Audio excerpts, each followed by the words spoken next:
record this. Okay.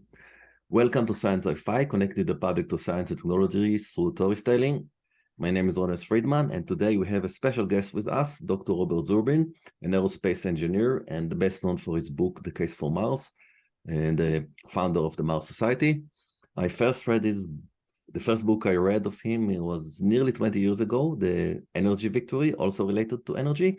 And today the topic will be nuclear energy, based on his book, The Case for Nukes, that I just got on the mail today. So thank you, Robert, for joining us. Can you tell us what brought you to write this book?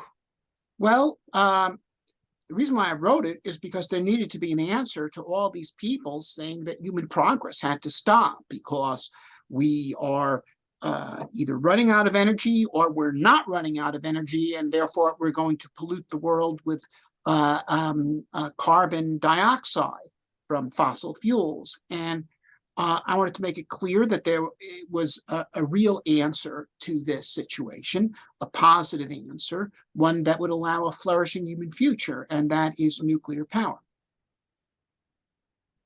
Okay, and what about other energy sources? For example, renewable energy. Like, I know that if we want to become a Kardashev scale civilization, we eventually will have to, that most of our energy, which will be maybe 10,000 times more than it is today, will have to come from solar energy.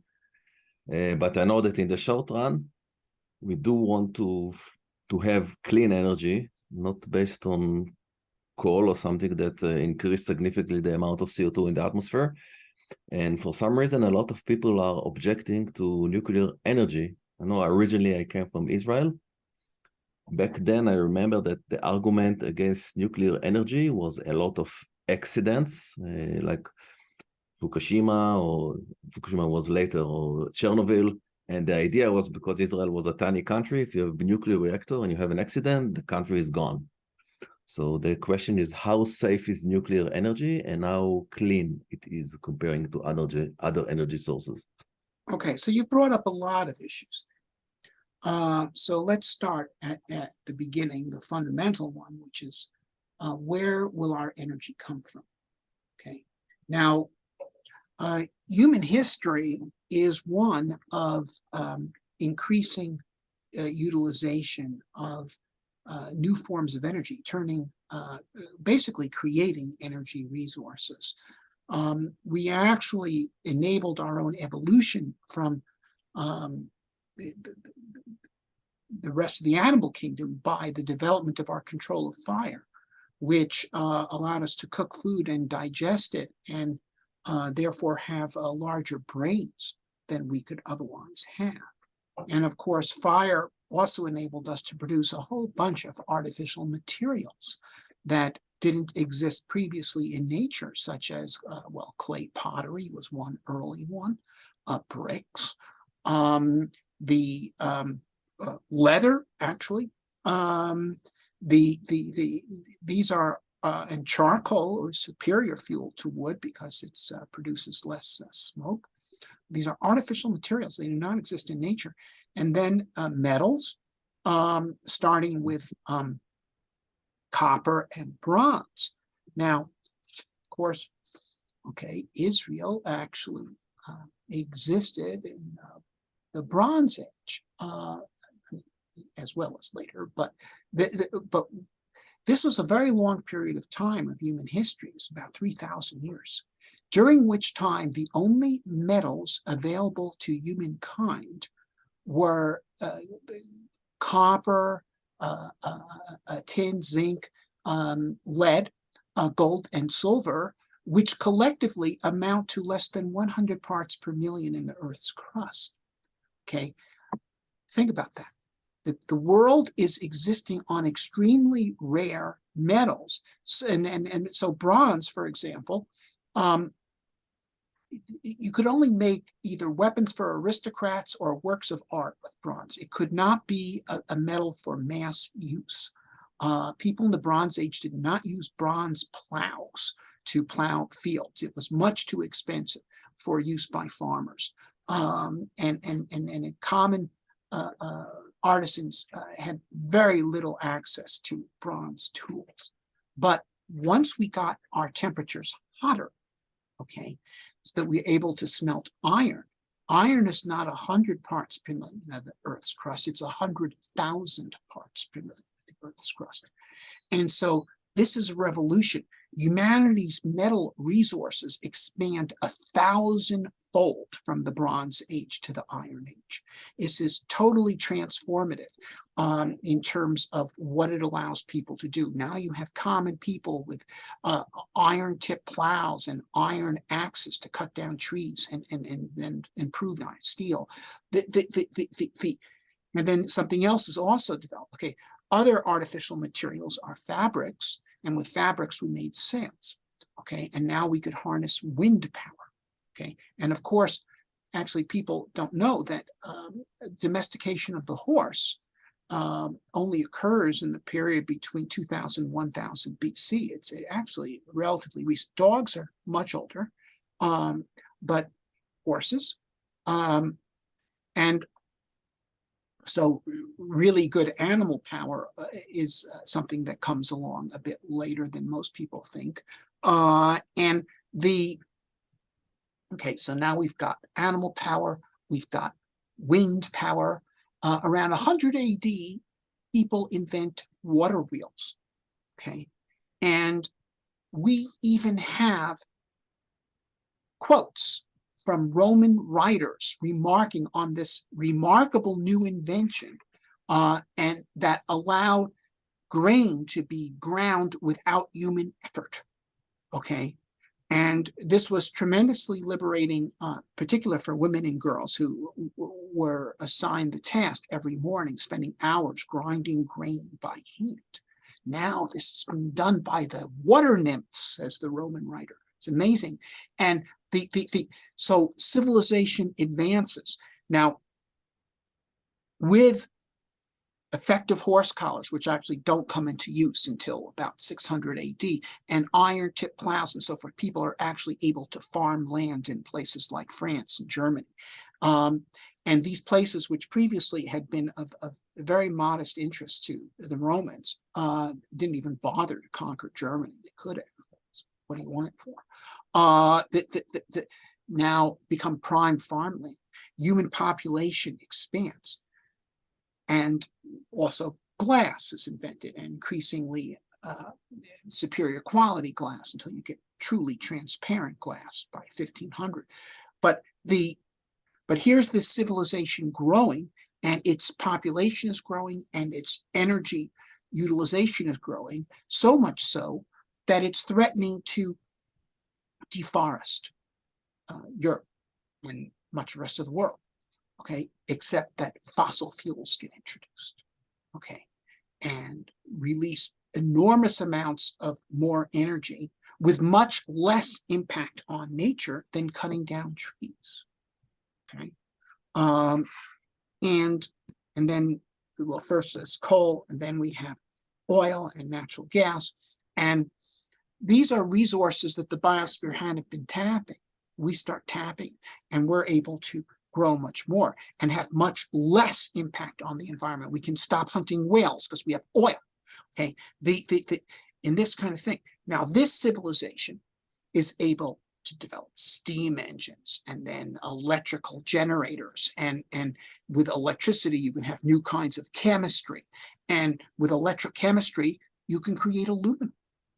Okay, aluminum is unknown to science until 1820. Think about that. Okay, it's all over the place now.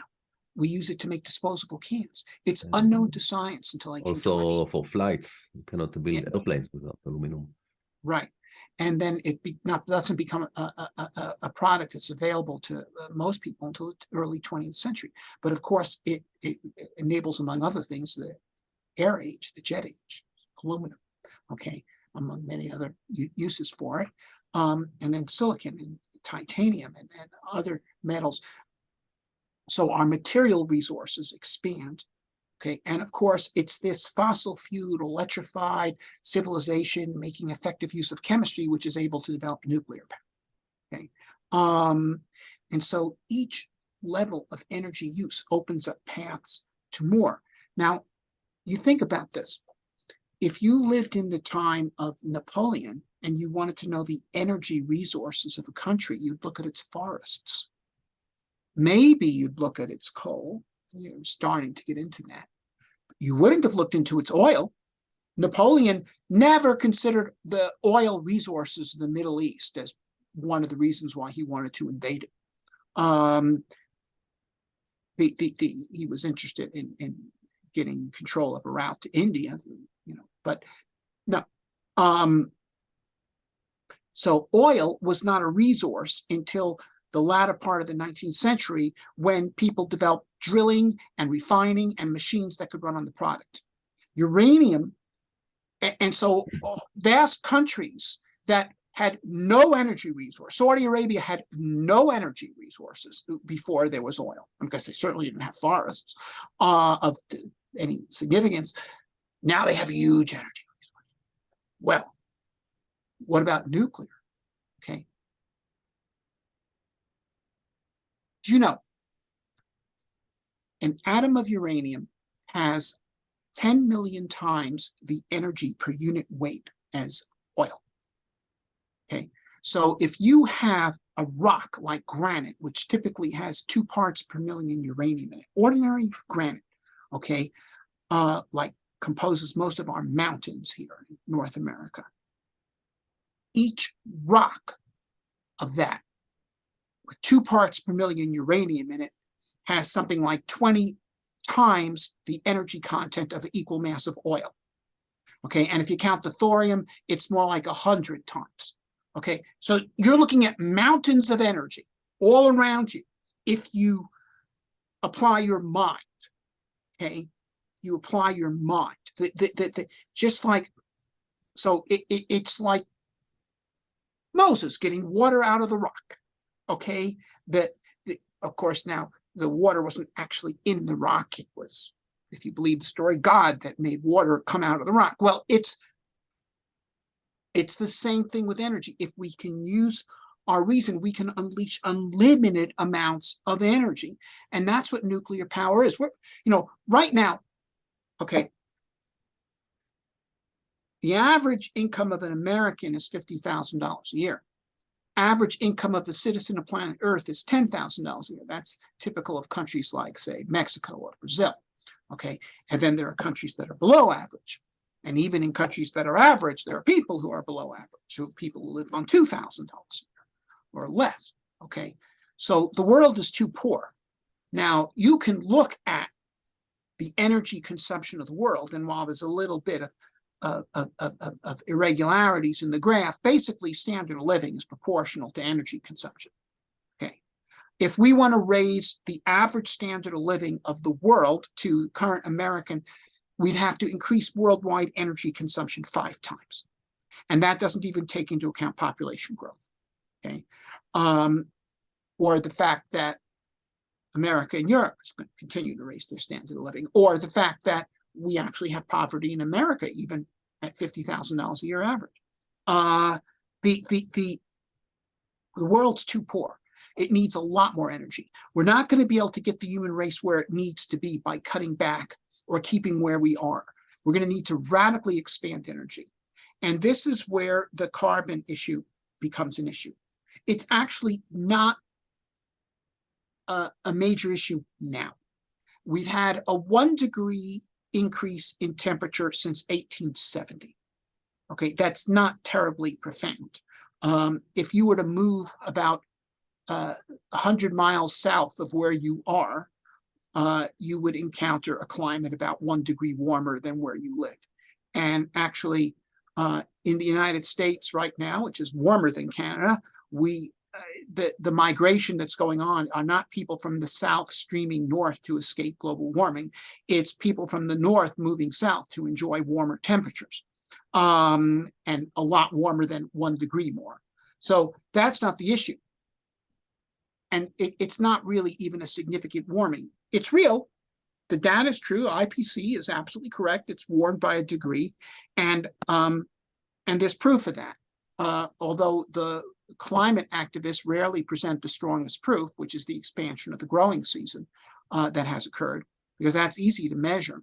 but it's a positive development, and so they don't want to talk about it. But what we do see that is significant is the increase in the carbon dioxide in the atmosphere. While we've only had a tiny increase in temperature, the average CO2 concentration in the atmosphere has increased since pre-industrial times by 50%, from 280 parts per million to 420. Okay, and if we were to increase worldwide energy production by 5 times, and if that was dominated by carbon fuels, this would be very serious. Not so much for warming as for change in atmospheric chemistry. Now, the warming, which has expanded the growing season, and the CO2 enrichment to the atmosphere have actually served to accelerate plant growth on land. And there's no question about this. We have data, we have satellite imaging, rate of plant growth on land.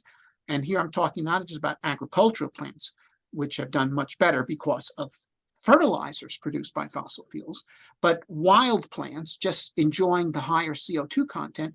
The rate of growth of wild plants on Earth, on land, has increased by 15% since 1985. Okay, so that's good. Yeah, that's true, but still, Okay. currently it's 420 parts per million. We probably don't want it to be more than 1,500, maybe 500 parts per million. Well, at some point. Yes, and that is not so much because in the ocean, it has not resulted in see, the rate of growth of land plants is carbon dioxide is frequently a limiting factor. Okay. That is, the plants evolved in a world in which CO2 concentrations were much higher, 2,000 parts per million in the Eocene. Okay, but the development of more advanced plants during the Cenozoic period has run the CO2 concentration down to in the 200s, which is barely survivable for plants. You know, they ran it down as far down as they could, and increasing it has been beneficial to land plants. But the rate of plant growth in the ocean is not limited by CO2. It's limited by trace elements like iron and sulfur and nitrates in the water, which are only present in the continental shelves and estuarine, the river deltas and upwelling areas. About 10% of the ocean produces all the life in the ocean. Okay, and and so if you get CO2 there, it doesn't get taken up, and it becomes a form of pollution, and it can affect shellfish and and not just oysters and things, but things that are vital to the whole food chain, like phytoplankton and zooplankton. And this could be bad. So we don't want to go to 1,000 parts per million CO2 in the atmosphere, not because of the warming it would cause, okay, which would be a problem for some places, but actually benefit others. But the CO2 change. So we need a source of energy that is richer than fossil fuels and less impactful on the environment, and that's nuclear power. Okay, that makes a lot of sense. We do want more people. We don't want to shrink the population by a factor of 5, like Elrich and other anti-humanists suggest. And energy source is one source that is not contributing CO2 to the atmosphere. There are other renewable, like hydro, geothermal, solar. Well, here's the thing. Hydroelectric is a nice source of energy, and but it's limited to certain locations. Same thing with geothermal. Now, solar and wind have a real problem, okay, because they are intermittent. And to try to store that energy enormously adds to their cost. And so they're not satisfactory as means for powering a civilization. They're very nice for off-grid power. It's why wind-powered sailing ships have a major role in the development of human civilization, because you could get wind power anywhere. So that's great. Solar power is nice for remote installations. Of course, we use it on satellites. They're off grid for sure. But we're talking about producing massive amounts of energy to power cities and nations. We need something that is more potent than fossil fuels. And nuclear power can do that. The size of the resource and the fact that it's a 24-hour reliable resource, it makes it extremely attractive. And the fact that it has zero, it imposes zero tax on the environment, because the natural world does not use nuclear power. Okay, it uses trees. It even uses wind. It makes use of sunlight. Okay, you put up large solar farms, you're blocking the light for plants, but it doesn't make use of uranium. And so now you're drawing from a resource that the biosphere does not draw from. And that's a great thing. And also it's not adding CO2 to the atmosphere. No CO2. Okay. So... and look, people bring up two problems with nuclear energy. One is accidents, and the other is the waste. Well, let's deal with this, okay?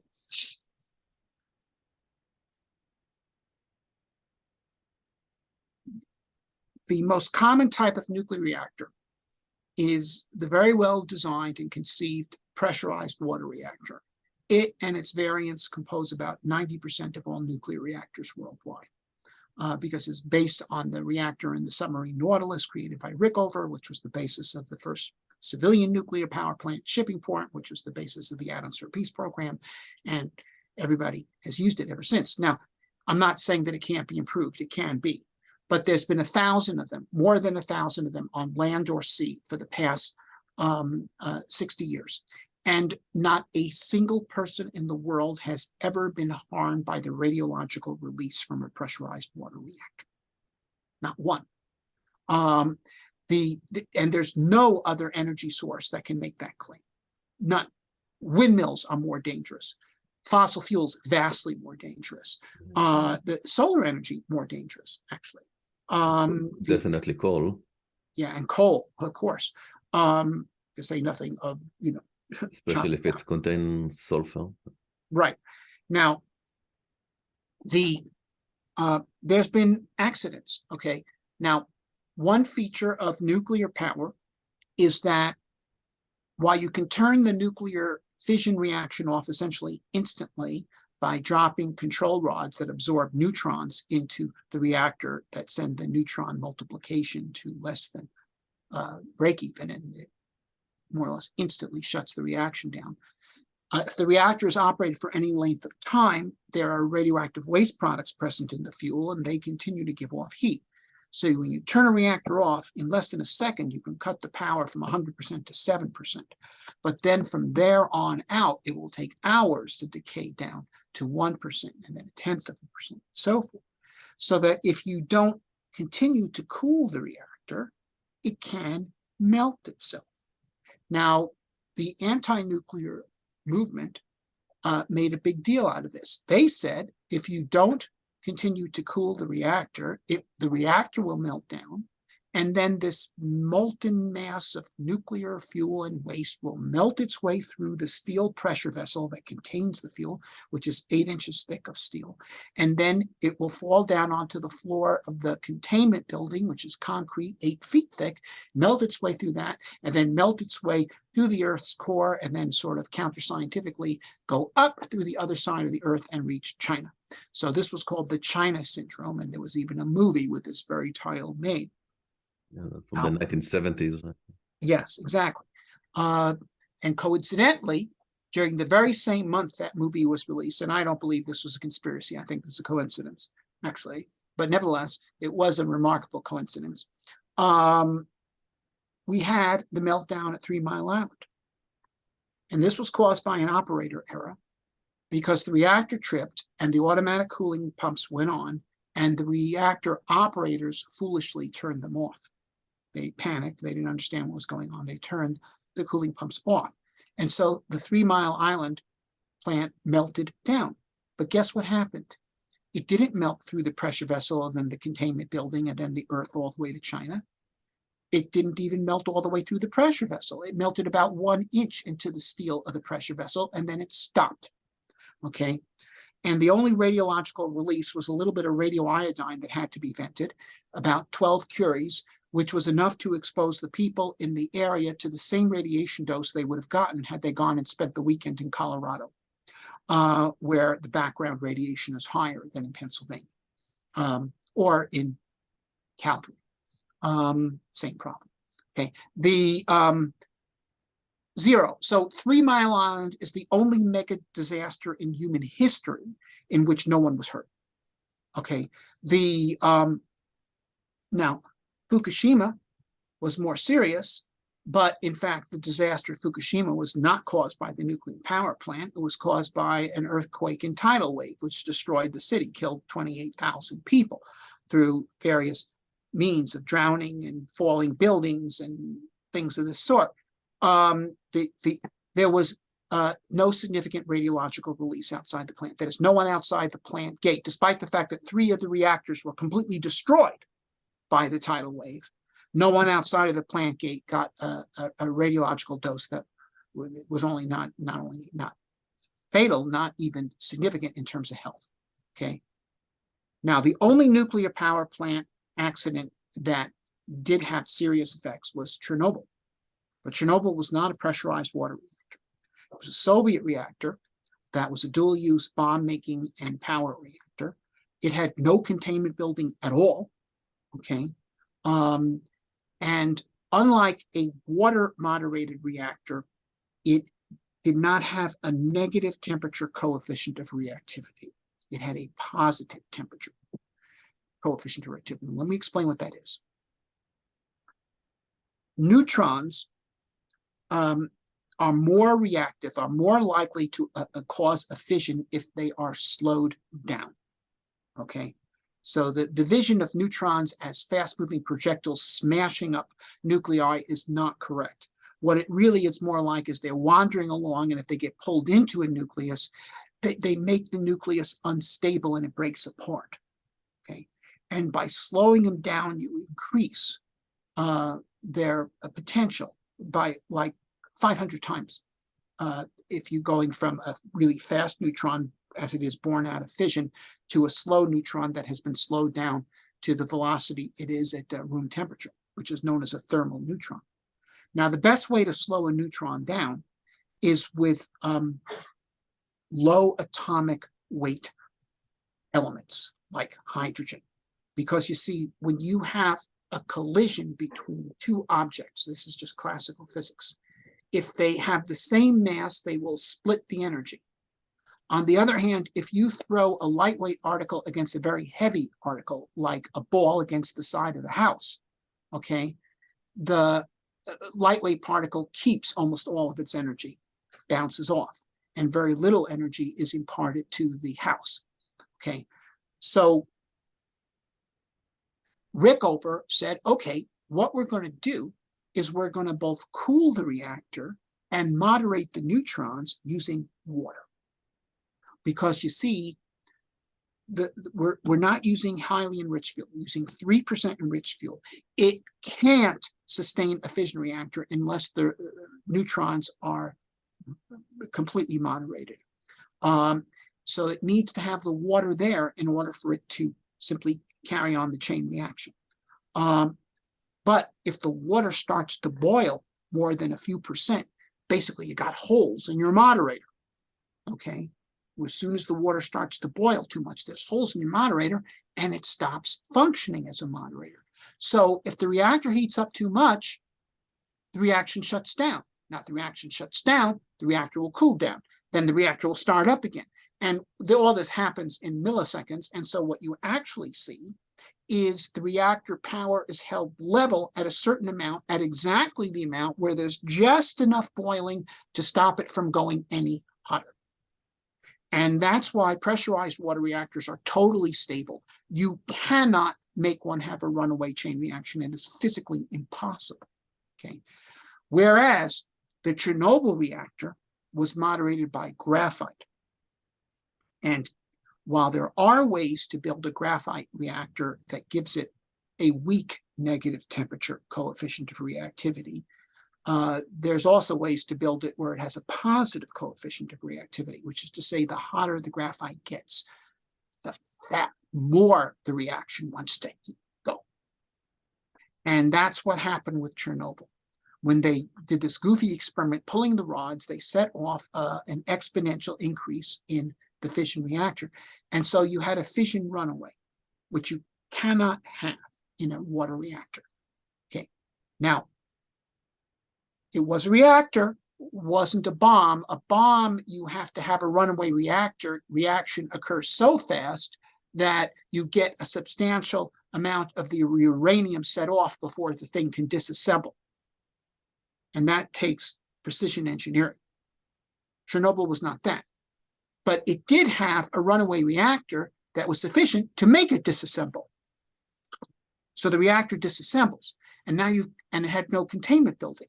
So now you've got red hot graphite containing radioactive material exposed to air. Catches fire. So the Chernobyl reactor was not only unstable, it was flammable. Okay. And so it catches fire, and now you have a mechanism to send the radioactive waste that's in the reactor up into the air and be spread by wind. Okay. And it probably spread about as much nuclear waste as the Hiroshima bomb. Okay. Now, one thing people don't know about the Hiroshima bomb, okay, is Hiroshima bomb killed, well, it depends on who you listen to, between 50 and 80,000 people. But they were all killed by blast or by falling buildings consequent from the blast, or by the radiation of the explosion itself. That is the gamma rays coming out of the bomb instantly at the time of the flash, or from radionuclides in the mushroom cloud. Okay.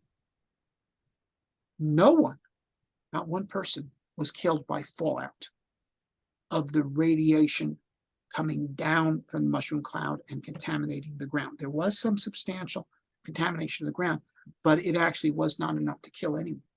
Okay. The fallout from Chernobyl, so Chernobyl had no substantial blast outside of the plant. Okay. Some people were killed at the plant by the actual physical force of the accident.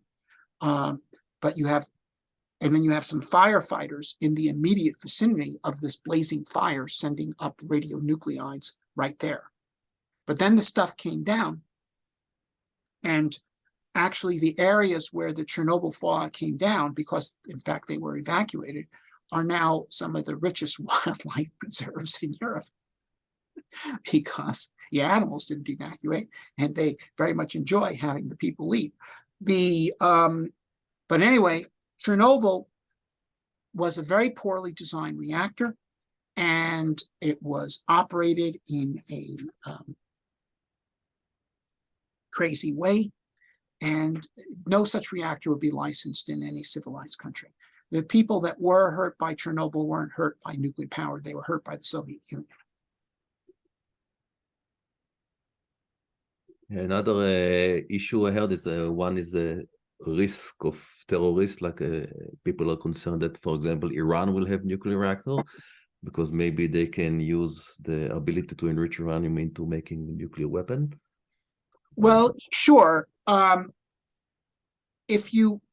well, first of all, civilian nuclear reactors generally use fuel that is enriched to 3 to maybe 5%, which is not bomb-grade material.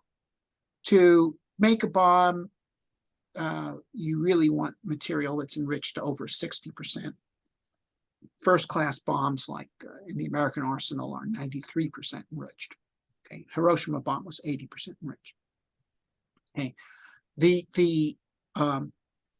so it's a different kind of stuff. Now, you can say, well, sure, but if you have enrichment facilities, you can use them to not just enrich to 5% or even 20%, you can use them to enrich to 80% and make bombs. And that is true. Okay, but you can do that without nuclear power reactors. And in fact, both the United States and the Soviet Union had hundreds of nuclear bombs each before either had a nuclear power reactor. Okay. And in fact, if you want to know, some of the original opposition to commercial nuclear power plants came from people in the AEC who didn't want enrichment facilities diverted from weapons making to fuel making. Yeah, I think some of the fear maybe also related to movie like the K-19, that the Soviet submarine that had some nuclear issue. Well, of course, they like to use highly enriched fuel in submarine reactors because it makes them more compact. But in principle, you could make a submarine reactor that was 5% enriched. But yes, Rickover got a lot of opposition from the people in the AEC, who Atomic Energy Commission, who didn't want nuclear highly enriched fuel diverted to submarines. You also got opposition from oil interests as well, who wanted to keep the fleet oil power. But in any case, the issue there, the issue with Iran is not building civilian nuclear power plants. The issue is building bombs. Now, bombs, excuse me, not bombs, reactors. Okay, uranium reactor will breed a certain amount of plutonium-239 in its fuel. Okay, however, that plutonium is not satisfactory material for bomb making because it's contaminated with plutonium-240, which makes it useless for bombs.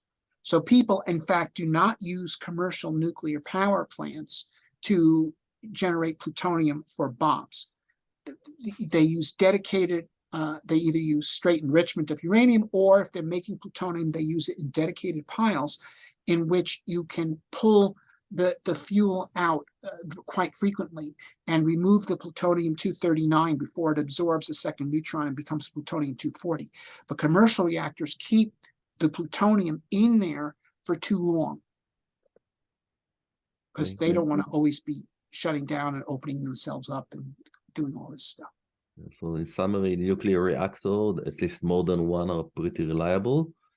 And if you build commercial reactor, that cannot be utilized, at least not directly, for making nuclear weapons. Right. So this is a fascinating topic, but we are limited to about 1 hour. So I don't know if you want to okay, so you want to let's talk a little bit about geopolitics and then talk about space. Sure. So let's start Okay. with Well, Europe. What happened now in well, Europe? Europe. Okay, look at this. Okay, you know, the Germans have a political party called the Green Party, which is one of the 3 largest parties in Germany. And the Germans in general will talk endlessly about their love for their forests and the green nature and so forth. And actually, this has been a large movement in Germany that predates the current Green Party, and it goes back to actually a proto-Nazi German youth movement at the turn of the century, which was actually a very significant component, though not the entirety, of course, of the strands that fed into Nazism. But and yet, here's Germany, oh so green. They shut down their nuclear power plants, and they currently emit 5 times as much carbon per unit of electricity generated as does France, which gets 75% of its power from nuclear energy. Okay, so what's so green about the green movement? Nothing. It's just a primitivist movement. Now, there was something else involved, and it has to be said, okay, that there was a decision in Germany to form an economic alliance with Russia. Okay, and the decision, which was certainly supported by the Green Party, but not only by the Green Party, also by the Social Democrats and even the Christian Democrats, nominally center-right, to shut down the nuclear power plants and switch their power grid to Russian gas. So they literally They didn't shut down the nuclear power to save the environment. They harmed the environment by shutting it down. They increased their carbon emissions by shutting it down. They redirected German public's money expenditure on electricity from German utilities to Gazprom. Okay, they funded the development of Putin's army. They funded the development of the Russian hypersonic weapons program. Okay, that is what these people did. Okay, and and then they built this pipeline, or two pipelines, and the first one was built before 2014, but the second one, which was authorized by Angela Merkel, okay, in 2015, after the Russians made their first invasion of Ukraine. After that, okay, well after they invaded Georgia, okay, well after Putin had showed his hand, they did this, okay, and this pipeline was known in Poland and Ukraine as the Molotov-Ribbentrop pipeline. Okay, that's what they called it after the Molotov-Ribbentrop Pact. Okay, and in which Nazi Germany and the Soviet Union agreed to basically split Eastern Europe between them. Okay, which, by the way, itself was a repeat of the previous alliances between Prussia and Tsarist Russia to split Poland between them, and so forth. This is a historical strand that's been present in German politics for actually hundreds of years.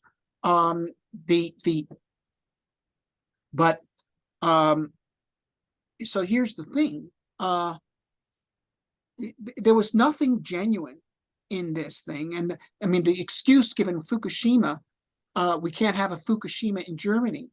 Can you imagine tidal waves sweeping inland into Germany to knock down their nuclear power plants? It's a ridiculous scenario. They don't have a lot of volcanoes. Yeah, a lot of volcanoes in Germany too, exactly. No, so this was really a human-caused disaster that has killed, well, hundreds of thousands of people in Ukraine due to the abandonment of nuclear energy by Germany in order to finance the Russian war machine. And then it hurt them when the pipeline was blown up, and now they have to turn on the coal power plant in order to... Well, yeah, the pipeline was blown up, and I commend whoever did it.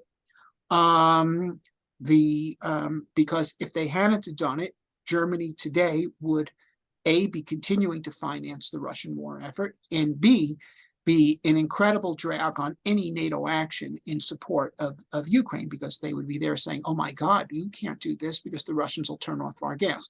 Well, now the Russian gas has been shut off, and this has greatly decreased Putin's leverage over Germany. So I like to think that the pipeline was destroyed by German freedom fighters who wanted to liberate their country from Russian domination. But we don't know. And I also think price of energy went up in Germany and compared to France. Mm-hmm. Okay, for sure. But here's this Germany. Okay, here's this country that has a tremendous reputation, in some cases justified, for technical excellence. Okay, they could be 100% nuclear easily. Okay, they're fully up to the challenges of creating nuclear power plants that work like clocks. Okay, but instead they opt for primitivism. It's insane. Okay. Last topic I would like to talk is, of course, what this channel is all about, and Mars Society is all about. And it's about the usage of nuclear energy in space. Sure. Well, look, you can't use fossil fuels in space. And we're not going to have water power on Mars until we terraform the planet, or substantial wind power. Solar power on Mars is only 40% as strong as Earth, and it's even more intermittent because you can have months-long dust storms that essentially negate the solar flux. So really, we're going to need to use nuclear power on Mars. Okay, and in the universe in general, except if you're very close to a star, where there is solar energy to be had, nuclear is the only way to go.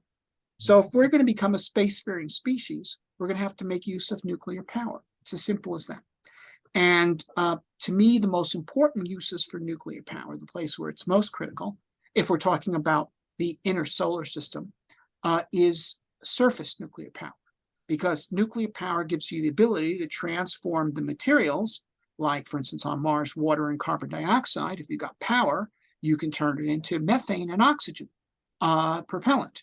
And of course, this is the basics both of my Mars Direct plan and the SpaceX Starship plan for human missions to Mars. But furthermore, all sorts of other physical transformations needed to, for instance, make steel or plastics or grow plants. Now, plants you can grow with natural sunlight on Mars. There's enough solar flux for that, and I believe that's how you should grow them. But you want to make the greenhouses, you got to make all the glass and so forth. That's going to take power. So the basis of Martian civilization is going to be nuclear power. And if you go further out in the asteroid belt, then solar energy becomes absolutely trivial, and you must use nuclear power. Yeah, I wrote some short stories, a series that takes place on Titan, one of the moon of, and their solar energy is out of the atmosphere. It's about 2% of what we have on Earth, and on the surface it's maybe 1%. So they have a little bit. You can do maybe a little bit geothermal, but yeah, nuclear is the way to go. They have the carbohydrate, but they don't have the oxygen. At least not the free oxygen, so they cannot use it. Yeah, and even simply space exploration in the outer solar system. Okay, well, first of all, we use RTGs, which are radioisotope generators, which have also been opposed by the anti-nukes. But, for instance, the one on like Voyager's 300 watts, you could easily have a 30 kilowatt nuclear reactor on such a probe, and that give you 100 times the probe, 100 times the energy, which means 100 times the data rate you could transmit, and therefore 100 times the science. You could also use active sensing, like ground penetrating radars or cloud penetrating radars, which you need to explore, say, Enceladus or Titan and or Europa. So even the scientific exploration of the outer solar system requires nuclear power to be done effectively. And if we're ever to settle in the outer solar system, there's simply no other way. And finally, if we're talking interstellar travel, well, there now you really want to go to fusion, the more advanced form of nuclear power, which, by the way, I also discuss in the book. I have a rather long section on fusion power as well. Yeah, fusion power is interesting, especially I'm talking about when you need to build nuclear propellant in order to move the spaceship. Of course, currently we don't have anything except for maybe the Orion project that blew up nukes to with enough thrust to launch something from Earth. So for launching from Earth, we probably in the foreseeable future need chemical rockets. But to travel, once we are in Earth orbit, in order to go faster to other places, even inside in the solar system, Mars, asteroid belt, or the Jupiter or Saturn moons, we will need nuclear propellant. Could either be nuclear fusion. Well, you can use nuclear engines, or you can use propellant produced in the outer solar system using nuclear reactors. Okay, and so that people have to understand it. Chemical propellants have tremendous attractiveness. They're extremely portable form of energy, but we don't want to have to export them from Earth. We need to be able to make them on Mars or in the asteroid belt, and that's going to take nuclear power there to do. Yeah, I believe also the moon have a lot of thorium. Created with quite a lot of thorium. If we know, do you have any news about thorium?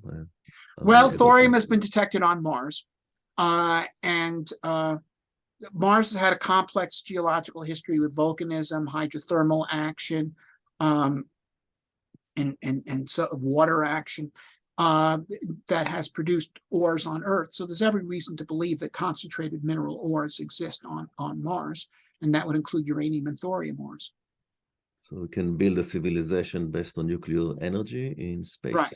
Martian civilization will be based on nuclear energy. So much so that I believe that the Martians will be the pioneers, I think they will be the ones that really bring, for instance, breeder reactors into general use.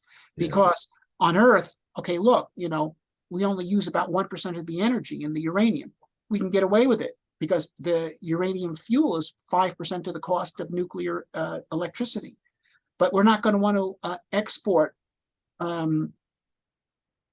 nuclear fuel from Earth to Mars, or if we do, we'll want to get 100% or 80% at least of the energy out of the fuel, not 1%. And given the much lower population that early Martian civilization is going to have, you're not going to want to do the extensive mining required to for your nuclear power and only get 1% of the energy out of what you manage to dig up. You want to be as efficient as you can be. So I think they're going to drive that. They're going to drive breeder reactors. They're going to drive thorium reactors, and they will drive fusion reactors because fusion, deuterium is 5 times as common on Mars as it is on Earth. Okay, so there's people researching fusion on Earth, but there's no urgency. Okay, on Mars there'll be urgency. You know, the British invented the steam engine. It was the Americans who invented the steamboat, because early America, the only highways it had that went deep inland were rivers, and on rivers, wind is not terribly attractive form of propulsion, because if you want to go up the river and the wind isn't there, you're stuck. But with a steamboat, you can do it. And developing steamboats drove us to develop high pressure steam engines, okay, which then became the basis of railroads.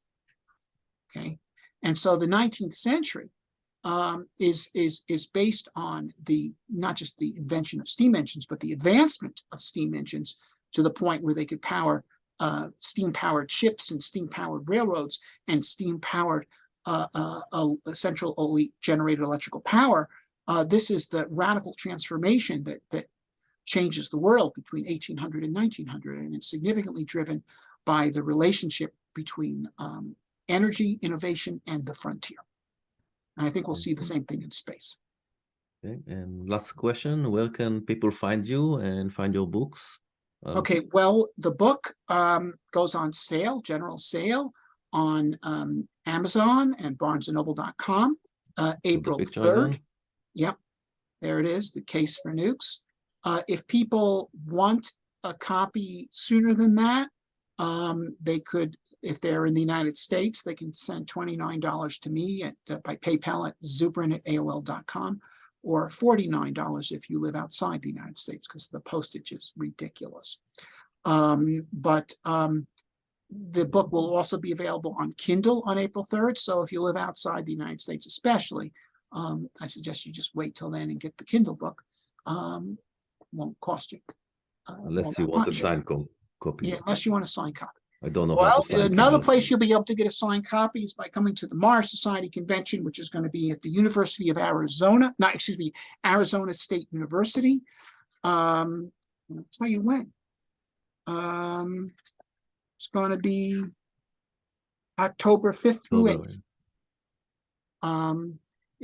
Arizona State University, it's near Phoenix. We had a great convention there last year, and we aim to have another one this year. I wasn't there 2 years ago when it was online. Okay. Well, now we're back in the real world. Yeah.